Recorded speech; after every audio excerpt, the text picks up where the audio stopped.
제가 교회에 대한 비전을 갖고 기도하면서 계속 그려왔던 그림이에요. 그래서 이따가 제일 마지막에 말씀드리겠지만 이 그림이 굉장히 교회의 기초를 놓는데 도움이 많이 되었습니다. 어떤 모습을 보고 그린 게 아니라 그냥 제가 생각나는 대로 이렇게 정리를 했던 부분입니다. 자, 교회의 이름은 리프레임 세미나를 하면서 정했어요. 그래서 처음에는 그냥 교회 시작 이렇게 타이틀을 가졌고요. 여기 보면 2019년이라고 이 그림이 파일명이 돼 있어요. 2019년도에 정리를 한 내용이기 때문에 그렇습니다. 왜 이 교회를 하고 싶은가 이렇게 보면 첫 번째로는 캄보디아 아울리치, 제가 2012년도에 캄보디아 아울리치를 가면서 하나님의 새로운 그림에 대해서 고민을 많이 하고 결정하게 되었습니다. 그 전에 사역을 안 했는가? 성령의 역사가 없었는가? 아니, 있었어요. 근데 중요한 건 뭐냐면 내가 성령의 인도함을 받아서 가고 있느냐, 아니면 그냥 내가 사역을 했을 때 성령님이 역사해 주셨느냐. 여러분, 이 차이가 뭘까요? 사역은 할 수 있어요. 교회는 할 수 있고요. 뭘 할 수 있어. 그런데 중요한 건 뭐냐면 성령님이 인도하시는 사역이고, 그리고 어떤 역사냐는 거죠. 근데 성령님은요, 우리가 그냥 할 때도 역사가 일어나요. 역사가 일어납니다. 근데 이거를 깨닫는 게 제 삶에 굉장히 중요한 포인트다라고 생각했어요. 그래서 대전에서 제가 한번 집회를 했을 때 청년들에게 그런 얘기를 했어요. 그 전에 사역했던 거는 별로 나에게 카운트 되지 않는 사역인 것 같다. 제 사역의 어떤 이거에 별로 사역에 카운트 되지 않는 사역. 그러면 저는 2012년부터 여기서 그림이 그려진다라고 분명하게 확신하는 거죠. 그 포인트가 뭐냐면 성령님의 인도하심 가운데 계속 주님께 묻고 사역하는 거. 이게 제게 굉장히 큰 포인트가 되었습니다. 두 번째, 여기 내용들을 보시면 알겠지만 요거는 다 지나가도 괜찮습니다. 그런데 2012년도에 캄보디아 요거 동일한 내용이고요. 그 다음에 2012년 10월에 아이압을 방문했어요. 그래서 기도를 하는 시간들을 가졌죠. 그래서 여러분들과 나눈 적도 있지만 기도를 하고 그 10월 달에 거기에서 일주일간의 시간이 끝나고 한국에 돌아왔을 때 하나님께서 공항 가는 길에 저에게 하나님 메시지를 주셨어요. 그게 뭐였냐면 네가 내년 이맘때에 다시 올 것이다. 되게 저에게는 좀 큰 거였습니다. 그래서 한국에 돌아온 다음에 그해 1월인가 2월에 2013년도죠. 13년도 1월인가 2월에 저에게 미국에 있는 친구가 엽서를 하나 보내줬어요. 근데 미국에 DTS 하는 엽서였어요. 거기에 초청하는 엽서. 제가 그것을 보고 이것이 내가 가야 되는 여정이구나라고 이것을 정확하게 알았어요. 그때 온누리교회 이제 수석 목사님들께 얘기했죠. 그때 했던 말이 뭐냐면 사임할 준비가 되고 얘기하는 거냐, 사임할 준비가 됐느냐, 그 얘기를 제일 먼저 물어보더라고요. 나 사임할 준비 됐다, 안 보내주시면 저 그냥 사임하고 가겠습니다 라고 얘기했더니 이렇게 소문은 이렇게 났죠. DTS 안 보내주면 얘 교회에 관둔다 그랬다, 이렇게 이야기가 된 거예요. 그러니까 10월 달에 DTS가 시작되는 데에 가야 되는데 그해 8월에 영국에 열방부흥 축제가 있었어요. 이 여정도 우리 가족과 함께 다 거기를 갔죠. 어디를 갔냐면 영국의 웨일즈를 갔어요. 그러니까 우리나라에 1907년에 부흥이 있기 전에 1904년에 웨일즈에 부흥이 있었어요. 그리고 1905년에 아주사에 부흥이 있었고, 거기에 미국의 유니온역에 가면 그 부흥회를 참석하려고 LA의 어떤 사람들이 계속 다 모여지는 곳이 아주사 그 유니온역이었어요. 하나님의 임재가 얼마나 강한지 사람들이 집회하려고 참여하러 가는 그 기차역에 도착했을 때 그 유니온역에 사람들이 다 쓰러졌어요. 이게 영국의 대부흥이었습니다. 그리고 1907년에 한국에 부흥이 있었죠. 그래서 평양 장대영 교회에 부흥 집회가 있었는데, 그때 한 장로님이 나와서 내가 친구의 돈을 맡았는데 내가 그 돈을 썼고 회개하는 일들이 일어났어요. 그래서 평양에서 있었던 대부흥이 밑에 부산까지 쫙 이렇게 흘러내려오는 일들이 있었죠. 그러니까 저는 부흥에 대해서 관심이 많았습니다. 그래서 거기를 방문하고 싶었고, 그걸 방문하면서 하나님이 어떻게 일하셨는지를 되게 보기를 원했죠. 또 한 가지 기억 남는 거는 영국의 리즈 하월즈라는 중보기도자가 있었어요. 근데 이 사람이 어떤 거를 했었냐면, 리즈 하월즈라는 사람이 자신의 집에 독일 사람과 영국 사람들을 함께 거하면서 기도하고 중보기도 훈련과 이런 것들을 했던 집인 거예요.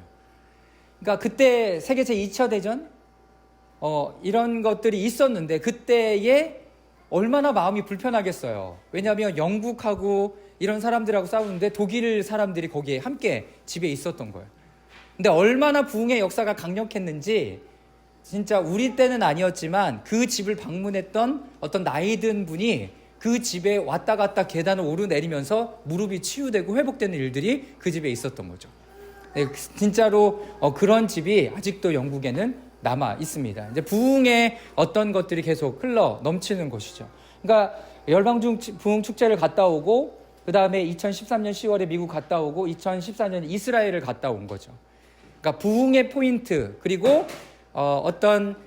우리 그 신앙의 패러다임 가운데 그냥 교회에서 예배 드리는 것을 넘어서서 일상에 매일 하나님 앞에 기도하는 기도실의 모델을 본 게 바로 여기였습니다. 그리고 2014년도에 이스라엘을 가면서 이스라엘에 지금 하나님이 어떻게 일하시는가에 대한 부분들도 경험할 수 있었던 거죠. 그리고 2014년도 이렇게 갔다 온 다음에 2017년도에 부천에서의 사역을 하게 됐죠.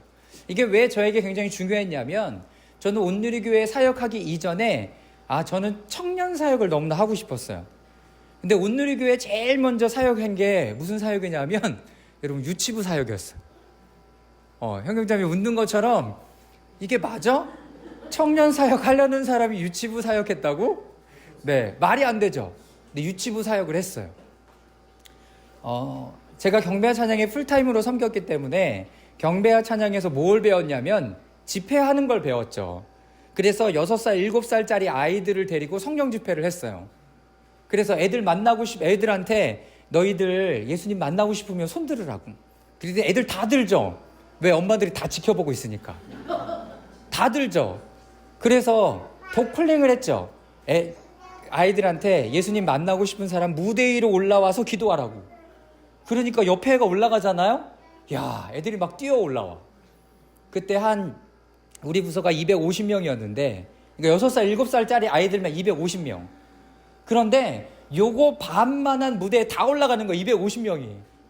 애들이 요만한 거죠. 그렇게 집회를 했어요. 너무 신기했죠.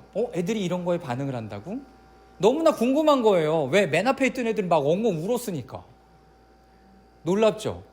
그래서 끝나고 물어봤죠. 너 왜 울었어? 아니, 애들은 옆에 애들이 울면 똑같이 울거든요. 그래서 물어봤어요. 너 왜 울었어? 그랬더니요, 얘가 무슨 얘기를 하냐면 예수님이 십자가 위에 걸려 있었다고. 얘 예수님 본 거죠. 그러면서 6, 7세가 아예 하나님을 만날 수 있구나라는 확신을 가졌어. 그렇게 해서 사역이 계속 진행이 되었습니다. 그리고 계속 이제 사역을 하면서, 그게 이제 2015년도였는데, 그렇게 하면서 2005년도였죠. 그리고 거의 10년 만에 부천에서 청년 사역을 하게 된 거예요. 뭐 돌고 다 돌았죠.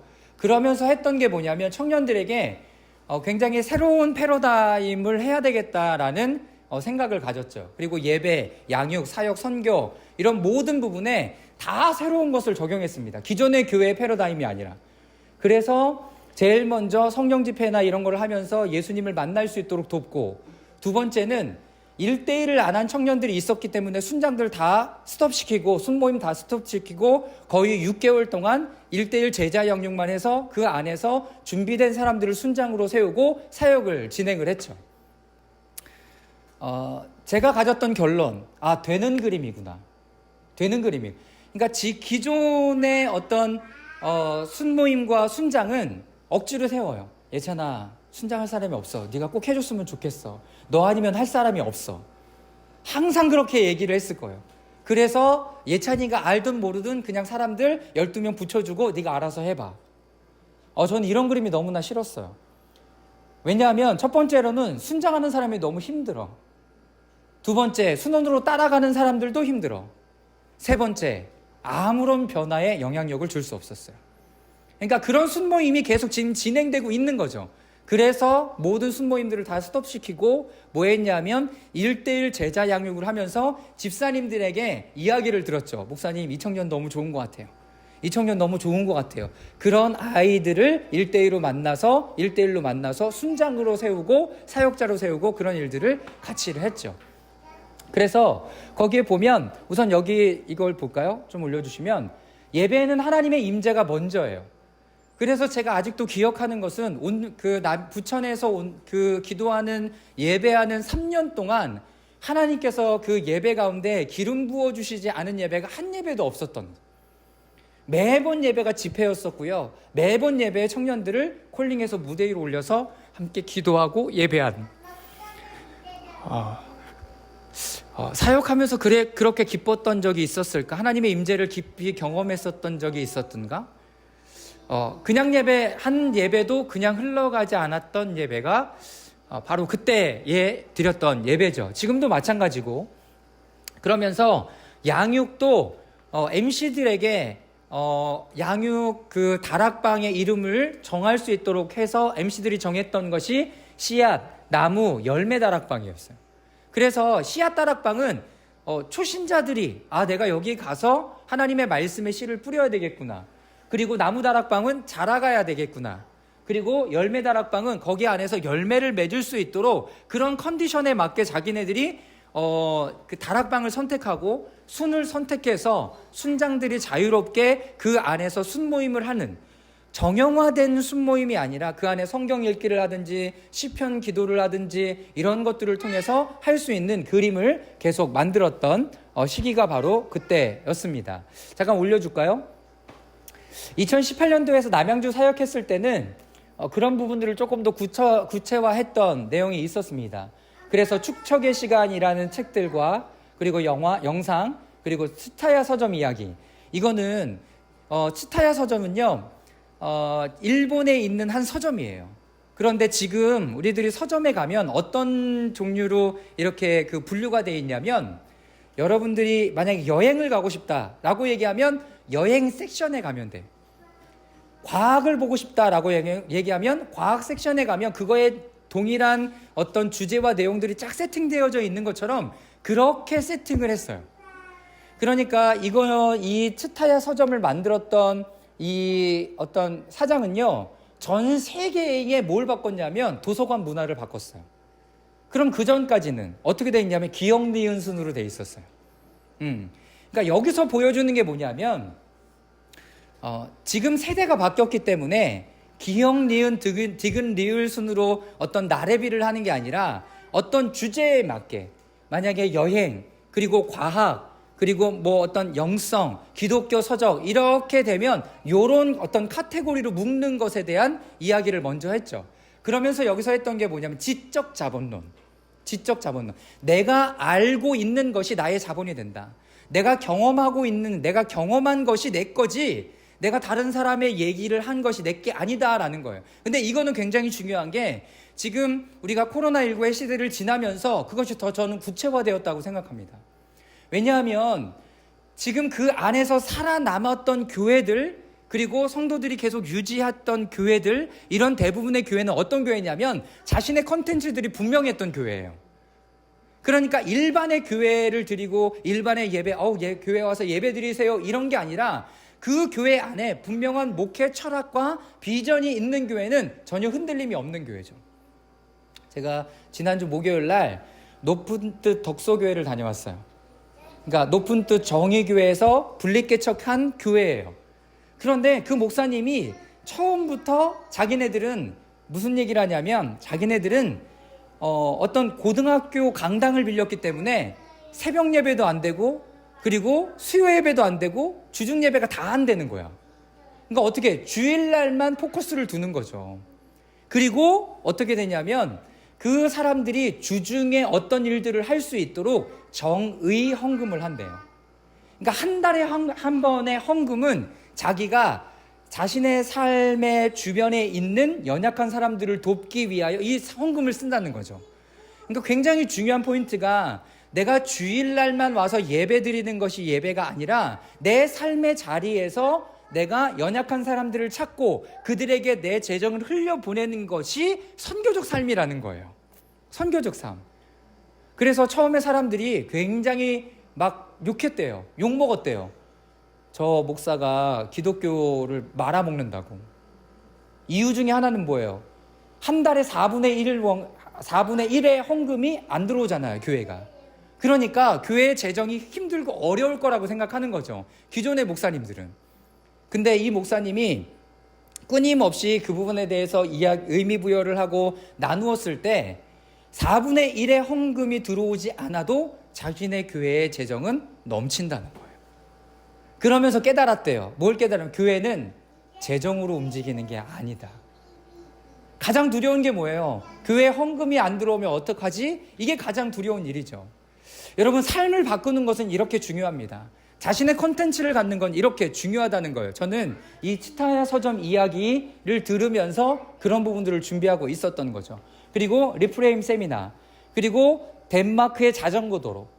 이건 뭐냐 하면 덴마크에는 그리고 이렇게 북유럽에는 자전거 타는 것이 굉장히 일상화가 돼가 있어요. 근데 재밌는 건 우리나라는 그냥 자전거 도로가 없고 그냥 도로의 끄트머리를 달리잖아요. 그런데 덴마크나 북유럽을 가면 뭐가 있어요? 자전거 도로가 약 50cm 위에 높게 돼 있어요. 그래서 거기에 유모차도 다니고 자전거도 다니고 할 수 있는 길을 놓아준 거죠.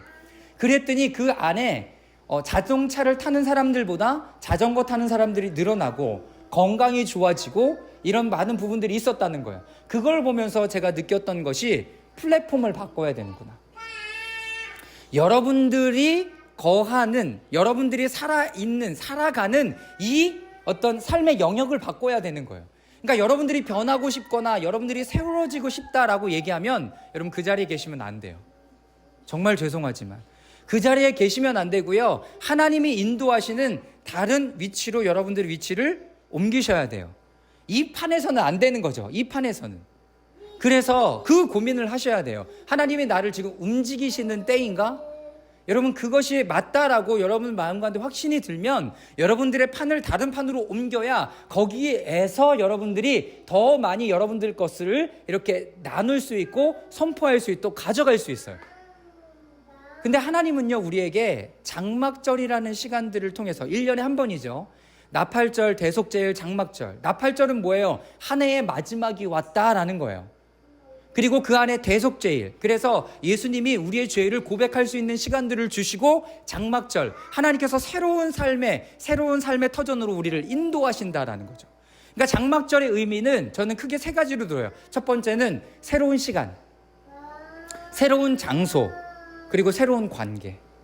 하나님이요, 여러분들을 1년에 한 번씩 새로운 시간과 새로운 장소와 새로운 관계로 여러분들을 인도해내세요. 그러니까 작년에 나는요, 올해 나와 같을 수 없어요. 그런데 우리는 뭐라고 얘기해요? 똑같다라고 이야기를 하는 거죠. 내가 보기엔 똑같지만 하나님의 시간은 바뀌었어요. 그러니까 그거를 인지하고 여러분들의 새로운 삶을 가져가야 되는 거죠. 이제 그런 부분들이 덴마크 자전거 도로를 통해서 제가 깨달았던 삶의 부분이 있었습니다. 다윗과 솔로몬의 성전을 뒤어드리는 의미, 그리고 건축이 우리에게 알려드리는 것들. 이건 김광현 그 서울대 건축학과 교수님의 책이었어요. 근데 이거를 보면서 제가 건축 안에 뭐가 들어가야 되냐면 삶이 배어져 있어야 돼요. 삶이. 그러니까 여러분들이 그런 꿈 꾸시나요? 아, 내가 교회를 지으면, 내가 우리 집을 지으면 어떻게 지어야 되겠다. 그러니까요, 여러분 건물은요, 여러분들의 집은요, 성전은요, 여러분들의 삶의 어떤 것을 반영하는 것이 바로 여러분들이 거하는 집인 거예요. 그러니까 여성분들은 뭘 꾸미는 걸 좋아해요? 집 꾸미는 걸 좋아해요. 우리 집 이렇게 그 주방이 넓었으면 좋겠다, 거실이 넓었으면 좋겠다, 나는 거실을 책장으로 놓겠다, 이런 꿈을 갖는 것이 당연한 거죠. 솔로몬이 다윗 때 짓고 싶었던 그 성전, 하나님께서 솔로몬 때 완성하게 하신 그 의미는 뭐냐면, 우리들의 삶 안에, 이스라엘 삶 안에 하나님이 거하시는 성전을 둠으로 말미암아 이 하나님의 성전 중심으로 이스라엘 백성들이 모여 살 때 하나님을 내 삶에 모셔드리는 의미를 갖는 거예요. 그래서 다윗의 성전이요, 제가 다윗의 그 집이요, 예루살렘 성전에 여러분 길 건너요. 바로 길 건너요. 그러니까 항상 어디로 갈 수 있는 거야? 예배드리러 갈 수 있는 거예요. 예배드리러. 그러니까 자신의 삶의 중심에 예수님을 하나님을 모셔드리는 삶을 그 가운데 보여주고 있는 거죠. 사랑하는 여러분, 여러분들의 삶에 하나님을 모셔드리는 것은 그냥 내가 예수님 믿었어요가 아니라 여러분들의 삶으로 나타날 수밖에 없다는 거예요. 여러분, 이걸 고민을 하셔야 돼요. 자, 이게 지금 저에게 굉장히 큰 영향력을 주었던 내용들입니다. 그러면서 부천에서의 사역을 보면서 이것이 가능한 사역이구나를 제가 간파를 하게 되었죠. 아까도 말씀드렸던 것처럼 이렇고요. 양육의 새가족은요, 새가족 교제를 하기 전에 항상 물어봤어요. 제가 직접 들어가서 왜 온누리교회 오셨죠? 왜 부천 온누리교회 오셨어요? 왜 교회 많은데 굳이 이 교회를 오셔야 됩니까? 라고 질문을 했죠. 그러면서 항상 두 가지를 이야기했어요. 잘 모르겠습니다 라고 얘기하면 다음 주에 올 때까지 그 이유를 반드시 하나님께 기도하고 찾아오라고. 그래도 모르겠죠. 그러면 어떻게 하냐면 성실하게 여기서 시간을 보내면서 그 비전을 반드시 찾으라고. 여러분, 교회 많아요. 근데 왜 내가 이 교회를 다녀야 되는 거예요? 그래서 그 고민 가운데 사람들이 성실하게 교회를 다니고 내가 온누리 교회 다녀요 라고 얘기하는 거에 내 신앙과 마음이 개런티 되는 것이 아니라 내 삶 가운데 주님께서 함께 하시고 나를 인도하셨다라는 확신을 가질 수 있도록 돌려주실까요? 사역은 하나님이 이끄시는 사역, 선교도 하나님이 보내시는 곳에 보냄. 그래서 아울리치가요, 여러분 6개를 넘어섰죠. 그래서 항상 가고 싶은 곳을 청년들에게 받았어요. 그리고 사람들을 스스로 모을 수 있도록 하고 펀드도 그 안에서 이루고. 중요한 게 뭐냐면 자발성이죠. 사역과 선교가 일어나는 것은 목사 한 사람이 이거 하자 그래서 하는 게 아니라 자발적으로 일어나야 되는 영역이 되는 것입니다. 네, 넘어갈까요? 네, 첫 번째 핵심 키워드는 시대의 반성이었습니다. 그래서 제가 접했던 영상 중에 축척의 시간이라는 2017년도에 서울대 산업동학과 교수가 이렇게 그 영상을 찍은 영상이 있어요. 근데 두 가지를 이야기했어요. 천재는 잊어라. 두 번째, 유령이 된 리더들. 천재는 잊어. 그러니까 뭐냐면 슈퍼스타는 잊으라는 거예요. 그러니까 이게 왜 지금 교회 안에 필요하냐면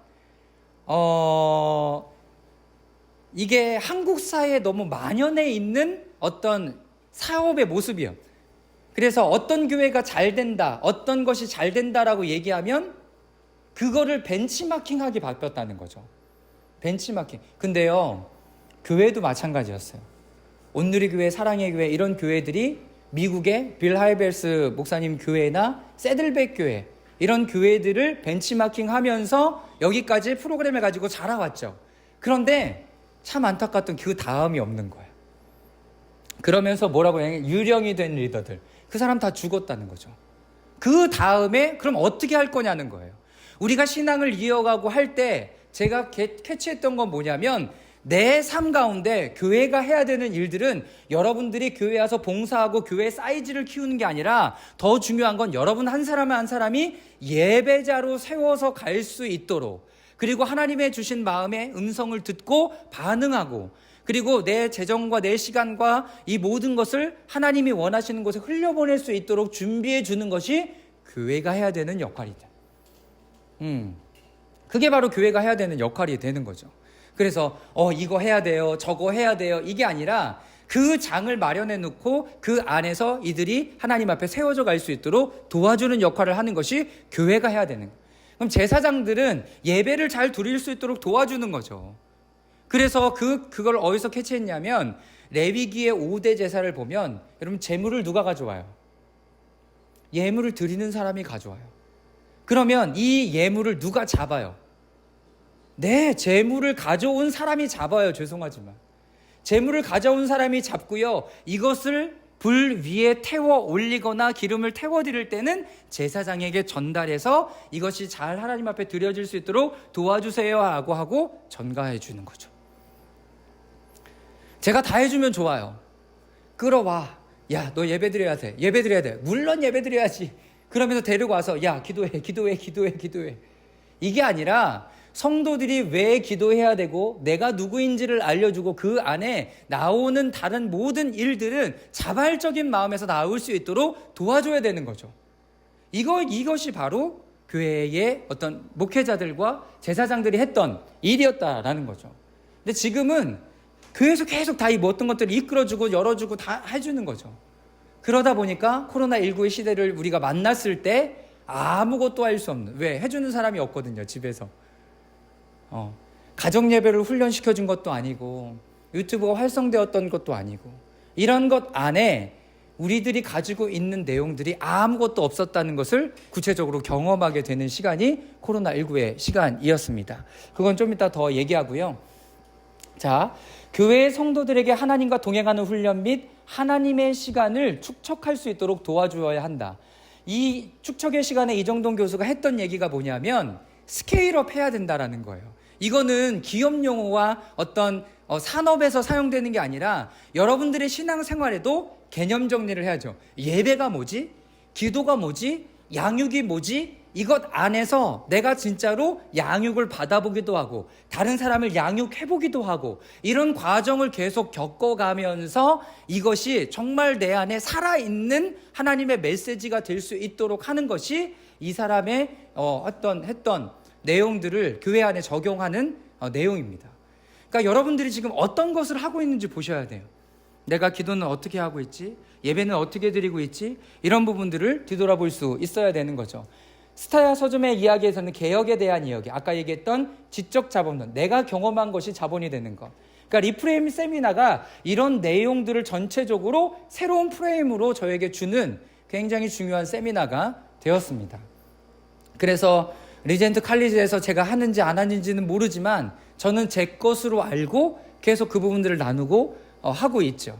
재밌는 것은 새로운 프레임, 리프레임, 그러니까 새로운 관점으로 바라봐 줄 수 있도록 계속 도와주는 역할을 이 세미나를 통해서 하고 있는 거죠.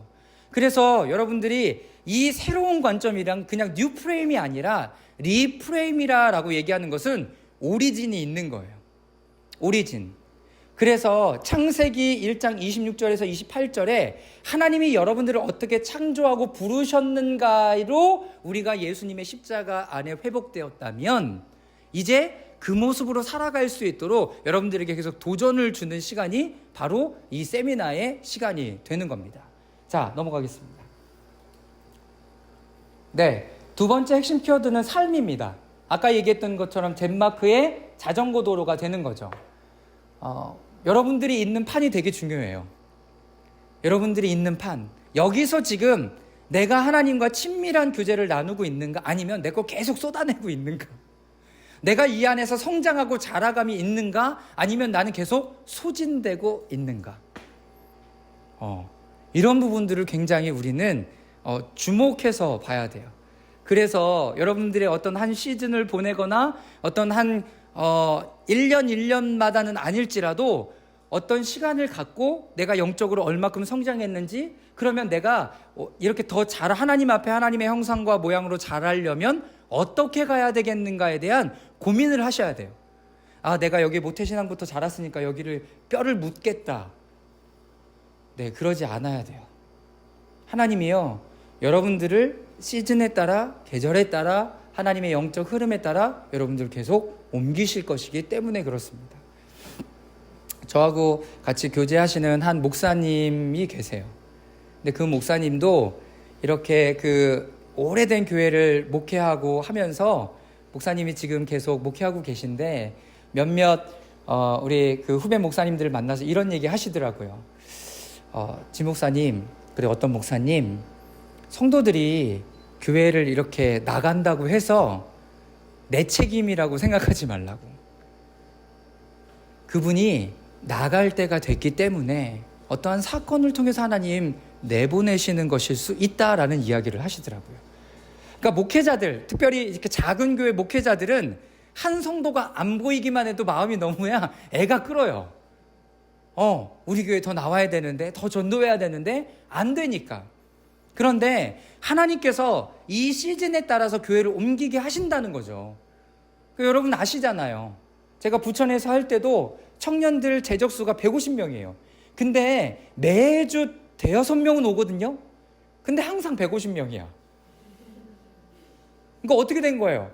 매주 4-5명은 다른 교회로 간다는 얘기가 되는 거죠. 근데 대형 교회에 있을 때는 그것이 캐치되지도 않아요. 근데 작으면 저 사람이 지금 새로운 시즌을 통해서 가는구나.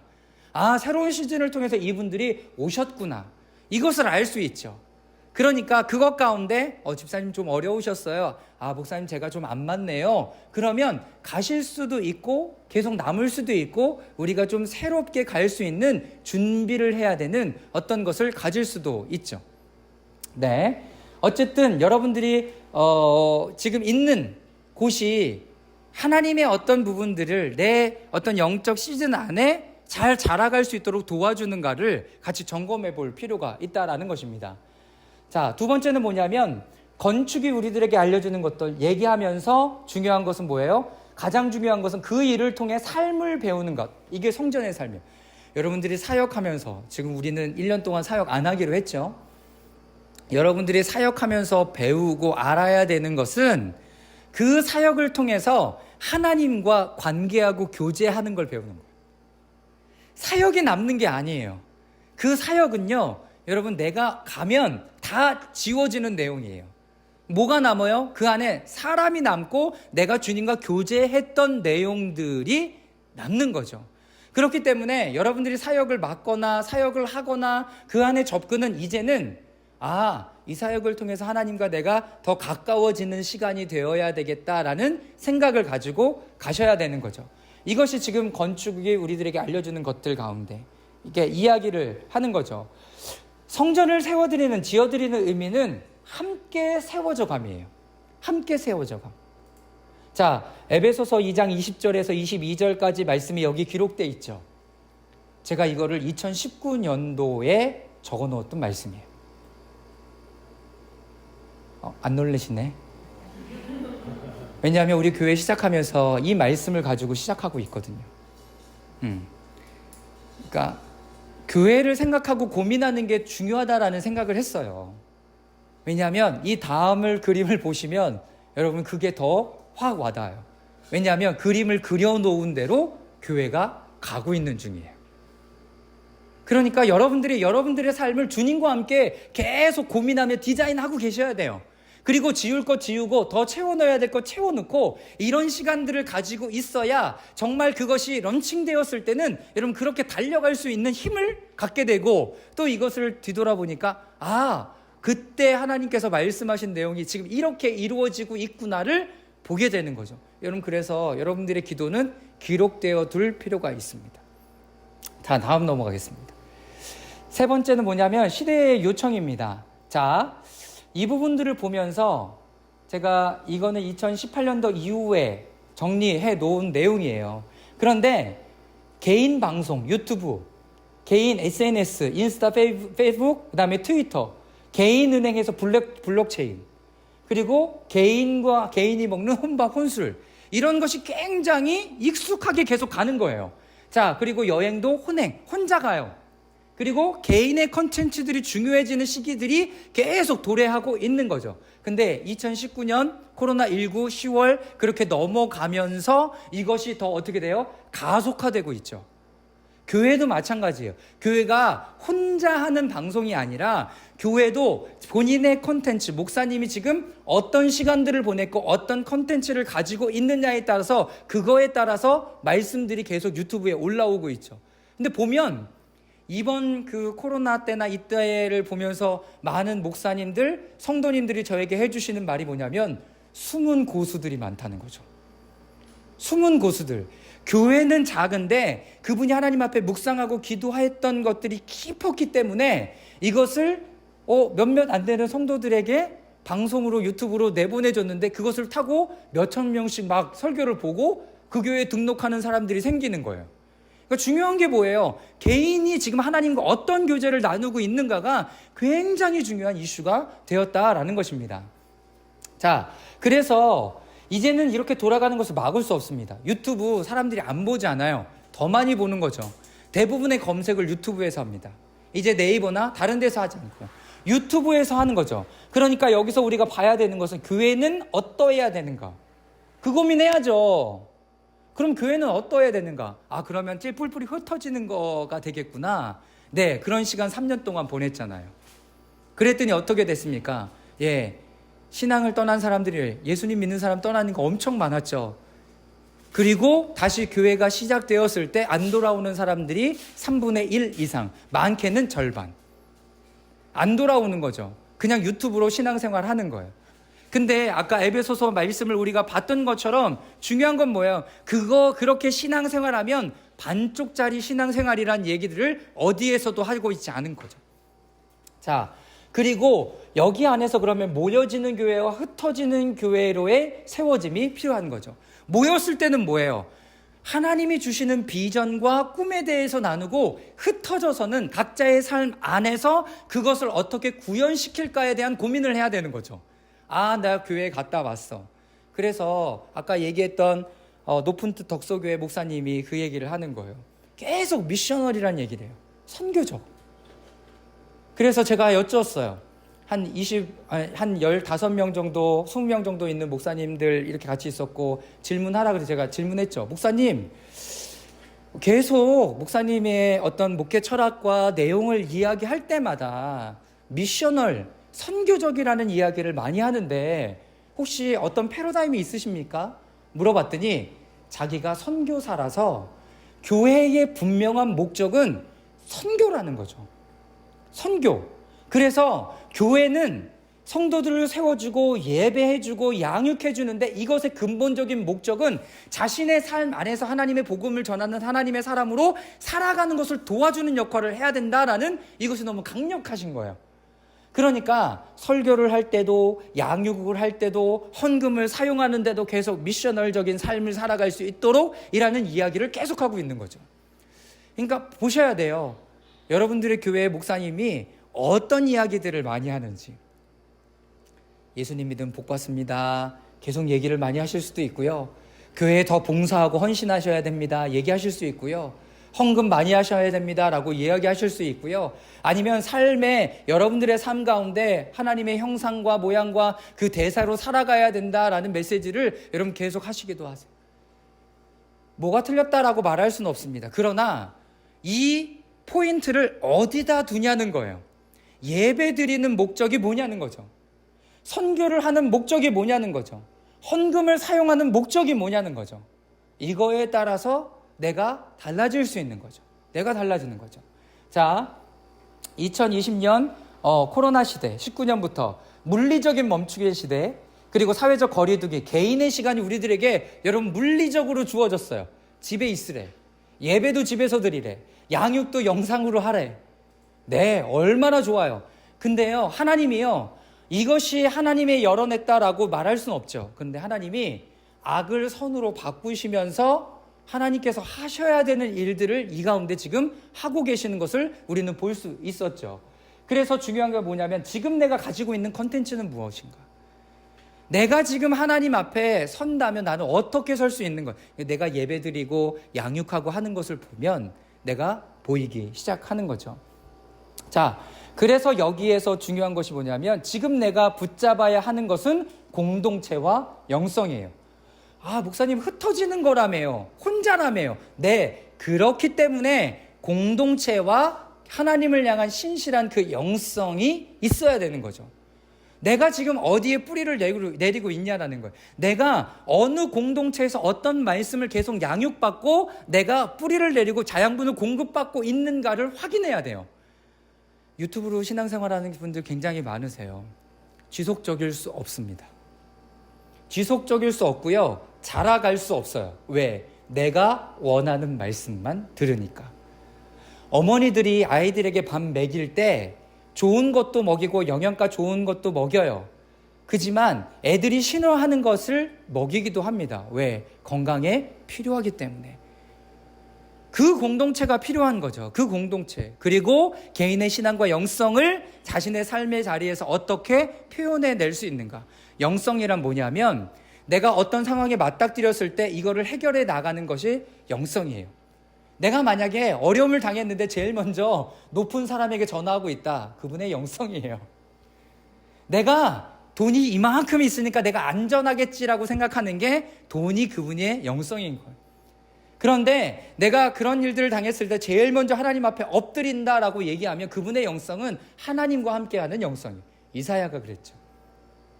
같이 종교개혁을 했던 여러분 하나님의 왕이 죽었어요. 그러니까 이사야 61장에 어떡합니까? 하나님 앞에 기도하러 가는 거예요. 성전에 기도하러 가는 거예요. 하나님 내가 어떻게 하겠습니까? 그랬더니 여러분 성전 가득히 그의 옷자락이 걸쳐져 있는 걸 봐요. 하나님의 임재를 경험하는 거죠. 그래서 다시 뭐라 그래요? 누가 이 백성을 위해서 갈고 하니까 하나님 제가 갈게요 그러잖아요. 제가 갈게요. 종교개혁 같이 하던 짝꿍이 죽었어요. 그래서 힘들어서 갔는데 이 사람들을 위해서 누가 갈고 했더니 하나님 제가 갈게요 그랬더니 하나님 뭐라 그러세요? 이 백성은 듣긴 들어도 듣지 않을 거라고. 그 사람들 변화되지 않을 거라고. 그럼에도 불구하고 이사야 가잖아요. 여러분, 내가 지금 어떤 영성을 가지고 있는가? 하나님이 나에게 지금 뭐라고 말씀하시는가? 그것을 따라가는 것이 지금 이 세대에 우리가 해야 되는 일이 되는 거죠. 자, 내 것으로 만들기. 내가 직접 하지 않으면 내 것이 될 수 없습니다. 시키는 대로 하면 내 것 될 수 없습니다. 네, 그건 그 사람 거예요. 여러분들이 하나님 앞에 세워가는 시간들을 가지셔야 되고요. 그래서 영성일기와 개인기도실, 그리고 각 사람이 교회가 되는 부분이 굉장히 중요합니다. 네, 그 다음. 네, 그래서 목회 철학, 이제 리프레임 처치의 목회 철학은 전체적으로는 하나님의 나라를 지향합니다. 하나님의 나라. 굉장히 간단하죠. 하나님의 나라. 다른 게 없어요. 자, 그러면서 그 안에 가치를 세 가지를 두었습니다. 첫 번째는 하나님의 자녀의 온전한 정체성의 회복. 그러기 위해서 리프레임 세미나 하는 거예요. 개인 기도실 하는 거죠. 내가 하나님 앞에 머무는 시간. 두 번째, 하나님과 온전히 동행함으로 하나의 자녀의 복을 온전히 흘려보냄. 내 정체성을 찾았으면 그거 안에서 어떻게 해요? 내가 있는 곳에서 하나님의 복이 되어서 다른 사람들에게 이 복을 흘려보내는 역할을 누가 해요? 우리가 한. 그걸 연습하는 거죠. 내가 지금 할 수 있는 일이 요만큼이야. 그럼 요만큼 하시면 돼요. 그리고 내가 할 수 있는 일이 이만큼이야. 그러면 내가 이만큼 하면 돼요. 내가 요만큼밖에 할 수 없음에도 불구하고 이만큼 하는 것은 여러분 그것이 교만이에요. 그렇기 때문에 내가 지금 요만큼 할 수 있으면 요만큼 하고 하나님이 더 우리에게 요청하시거나 원하시면 더 마음 들여갈 수 있는 거죠. 그리고 세 번째는 배움과 가르침입니다. 자, 그 다음에 넘겨주시겠습니까? 그래서 교회를 시작하면서 고민했던 내용입니다. 지금 제가 제일 먼저 그림을 그려놨던 것은 뭐냐면 예배, 양육, 사역, 행정, 선교였어요. 그러니까 선교가 제일 마지막이었어요. 그런데 제가 최근에 고민하고 기도하면서 목회 철학을 새롭게 정리를 하면서 어디를 갖다 놨냐면 선교를 제일 먼저로 갖다 놨어요. 미셔널 라이프. 선교적인 삶이 무엇이냐는 거예요. 하나님이 여러분들을 부르셨는데 여러분들을 왜 부르셨냐는 거죠. 왜 부르셨는가? 나 구원받아 더 천국 가려고?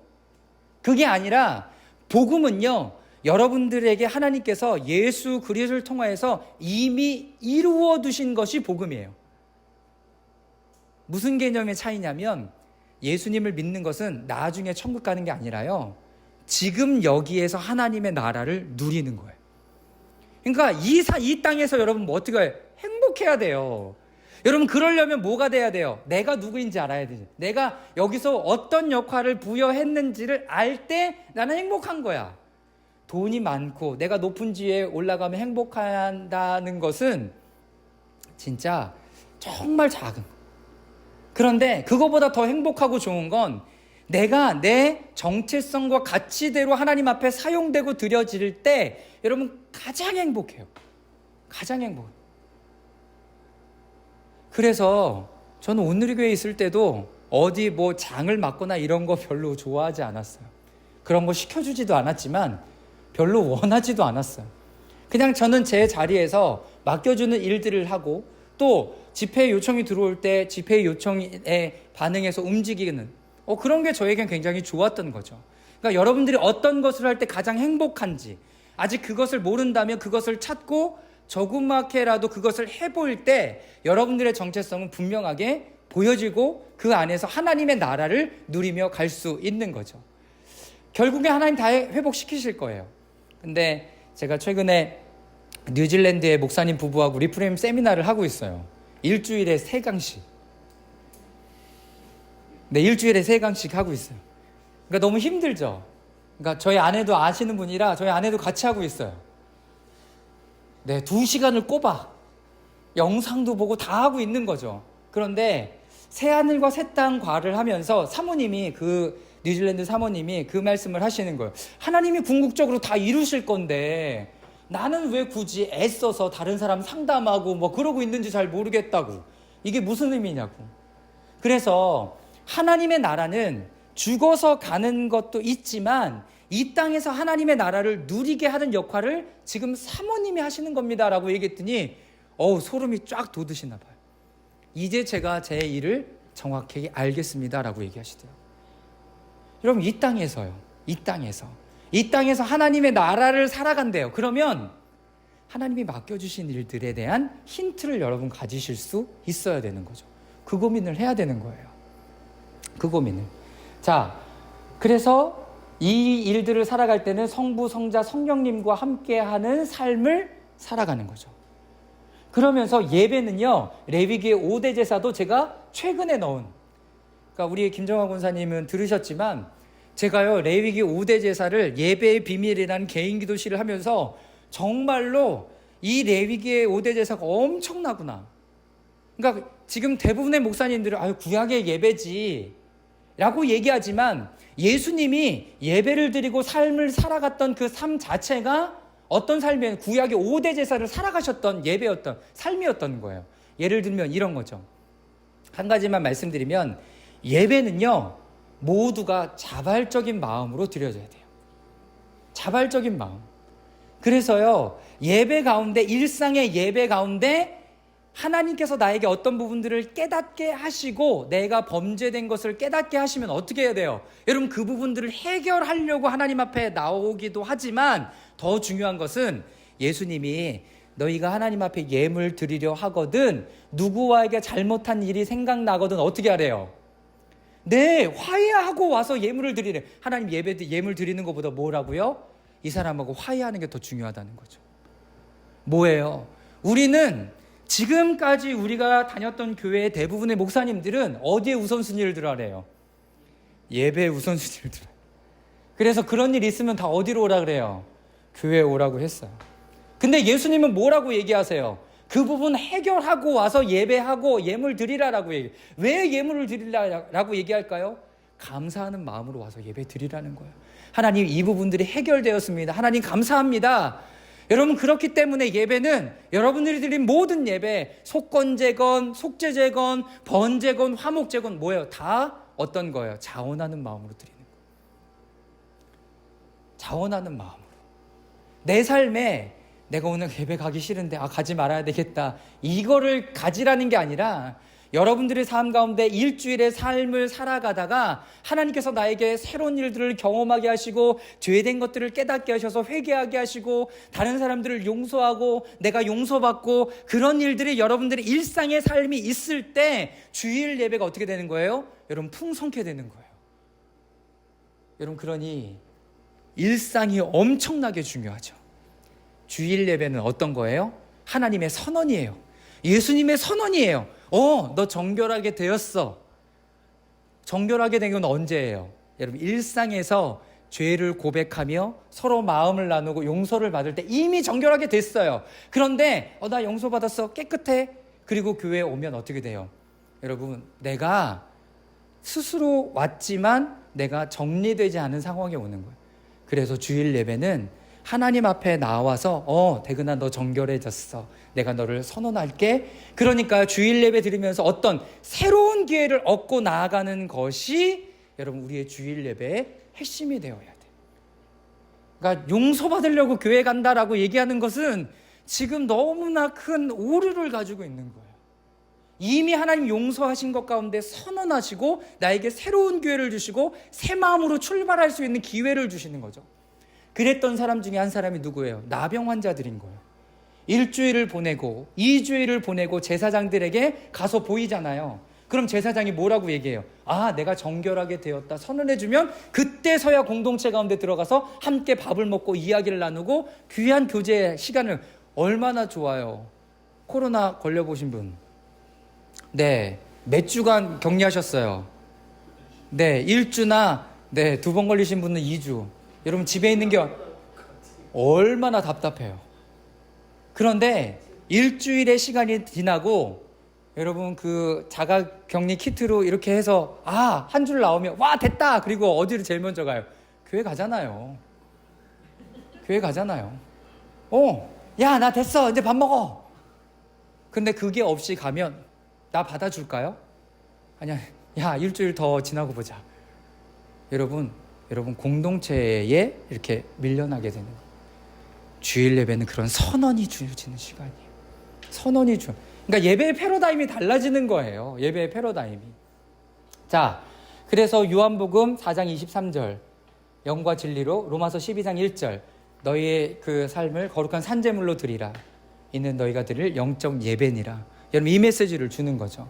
자, 양육커리, 제가 이것도 2019년도에 써놨던 내용들이에요. 다 리프레임 세미나, 새로운 프레임의 1:1 고민하고 있었거든요. 그러면서 찾았어요. 풍성한 삶의 기초. 그래서 여기 써놓은 거예요. 복음의 재발견. 이거는 우리 지금 리프레임 세미나 했던 후속 모임 팀들과 이걸 했죠. 새가족도 이런 부분에 대해서 같이 이야기를. 그래서 하나님의 인도하심을 확인하고 새로운 프레임에 대한 오리엔테이션 하죠. 그래서 리프레임을 세미나를 하고 교회 공동체에 들어올 수 있도록 안내를 하는 거죠. 자, 그리고 순모임도 리더 중심의 순모임, 영성일기, 그리고 각 순모임에서 이끄시는 대로 사역할 수 있도록 준비하고 있는 거죠. 아직 사역은 하지 않으니까. 자, 그 다음 있나요? 네, 타임라인이 있군요. 네, 그래서 2019년도에 했던 것이 고민했던 리프레임 처치 설명회. 그러니까 어느 교회에서 설명회를 하냐고요. 몰라요. 설명회 한다니까 그게 개척 예배냐 물어보시는 분들이 엄청 많았어요. 네, 그럼 가야 되는 거 아니냐. 그래서 이때 오시지 말라고. 개척 예배 1년이 지난 어느 날에 할 거니까 그때 오시라고. 그 대신 이때 리프레임 처치 설명회 때 전체적인 리프레임 처치가 어떻게 시작되었는지 이런 개념들을 같이 이야기를 나누는 거죠. 자, 그리고 이제 계속 이제 모임을 가져가면서 하고, 여기에 보니까요, 공동체 1박 2일이 써 있더라고요. 토요일, 주일 진행. 야, 제가 이걸 보면서 기가 막히다. 1박 2일을 하겠다라는 마음을요, 제가 한 게 아니라요, 저희 청년 하나가, 우리 그 기봉 형제가, 목사님, 저희 공동체 1박 2일을 좀 했으면 좋겠습니다. 왜냐하면 지체들하고 더 가까워지는 시간이 있었으면 좋겠습니다. 여러분, 그래서 한 거예요. 그리고 이걸 보니까 공동체 1박 2일 토요일 주일 진행이 있는 거야. 예. 여러분, 우리 교회는 이러한 시간 가운데 여러분 시작이 되었습니다. 그래서 이제는 우리가 계속 뭐 했냐면 개인의 정체성에 대한 고민을 엄청 많이 했어요. 리프레임 세미나 하면서 창세기 1장 26절 28절의 내용을 이렇게 계속 나누면서 너는 하나님 왜 태어났냐, 여기는 왜 하나님 여기를 왜 보내시냐, 하나님 부르심이 뭐냐, 그런 고민을 수도 없이 했는데, 제가 이 세미나를 이런 그 1박 2일의 시간을 보내기 위하여 뭐 거의 한두 달 정도, 2달 정도부터 계속 준비를 하고 있었죠. 그러면서 이거를 다시 꺼내고, 여러분 거기에 파란색으로 쓰여진 글씨 위에 바꾼 거 하나도 없어요. 파란색으로 넣은 글씨 위에 바꾼 거 하나도 없습니다. 그리고 고민하면서 교회의 목회 철학은 교회의 정체성이구나. 교회의 정체성이구나. 교회의 정체성이 명확해야 여러분들이 뭐 하는지 알아요. 이 교회가 뭐 하는 교회지? 그냥 예배 드리고 리프레임 세미나 한데, 이렇게 생각할 수 있지만, 그 교회로는 하나님께서 이 교회를 통해서 이루어가고자 하시는 어떤 내용들이 반드시 포함되고 있어요.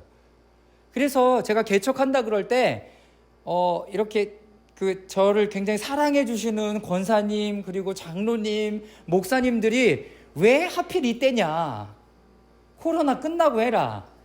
코로나 언제 끝날 줄 알고, 지금 끝나가기는 해요. 언제 끝날 줄 알고. 그러면 이 코로나가 끝날 때에 하나님 맞춰서 했다면, 이전의 패러다임이 아니라 새로운 패러다임으로 교회를 하나님이 시작하기를 원하시는 거예요. 새로운 패러다임으로, 새로운 관점으로 교회를 보고 가기를 원하는데, 그 이후에 하고 안정적인 상황에서 하면 그런 고민 안 하겠죠. 재정 넉넉하고 사람들 막 올 수 있는 거, 여러분 그런 고민 안 해요. 그러면 교회는 어떻게 되는지 아세요? 여러분 다시 이렇게 처음으로 다시 돌아가요. 원래의 모습. 돈이 있어야 사역한다. 성도들이 좀 많아야 된다. 물 들어올 때 노 저어야 된다. 개척했을 때 사람들 막 움직이고 궁금해하니까 와라. 제가 그거 몰라서 안 하는 거 아니에요. 그런데 그렇게 안 하고 싶은 거죠. 제가 모셔올 강사가 없어서 제가 계속 말씀을 나누는 게 아니에요.